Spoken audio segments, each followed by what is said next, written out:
ভাই চুলার উপরে পানি ফালাইতেছেন কেন? চুলা নষ্ট হয়ে যাবে তো? না ভাই চুলা নষ্ট হবে না। নষ্ট হবে না? না। এভাবে কি মুখ টুক ধোয়া যাবে চুলার উপরে? দেখেন ভাই কি করতেছে, আজকে নাকি ম্যাজিক দেখাইবো। পুরো ক্লিয়ার ভাই। আচ্ছা মানে এখন ক্লিয়ার, ঠান্ডা লাগতেছে? এখন ঠান্ডা লাগতেছে ভাই। এখন কি করবেন? এখন দেখেন ভাই কি করি দেখেন, এই যে কি করি দেখেন। মুছতেছেন? হ্যাঁ এই যে মুছতেছি। আচ্ছা মুছার পরে? এই যে মোছার পরে আচ্ছা এই যে দিয়ে দিলাম ভাই। কি দিয়ে দিছেন? এই যে চয়লা দিয়ে দিলাম। আচ্ছা তাহলে তো দিছেন। হ্যাঁ। দিলে কি হইব? এখন দেখেন কি হয় ভাই। কি হইব? এই হাড়িটি দাও, রান্না করুম ভাই। এই রান্না করবেন? রান্না করুম আজকে এই টাওয়াল দিয়া? এই তাওয়াল দিয়ে রান্না করুম। কি বলেন?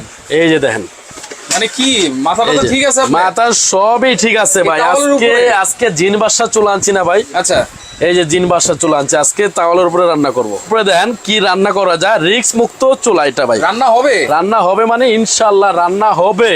এই যে দেখেন রান্না কমপ্লিট হয়েছে যে। আচ্ছা এই যে দেখেন, দেখেন, এই যে ওয়াও, এই যে রান্না কমপ্লিট। দেখেন রান্না ঠিক আছে। কমপ্লিট, একবার ঘুরতেছে কিন্তু।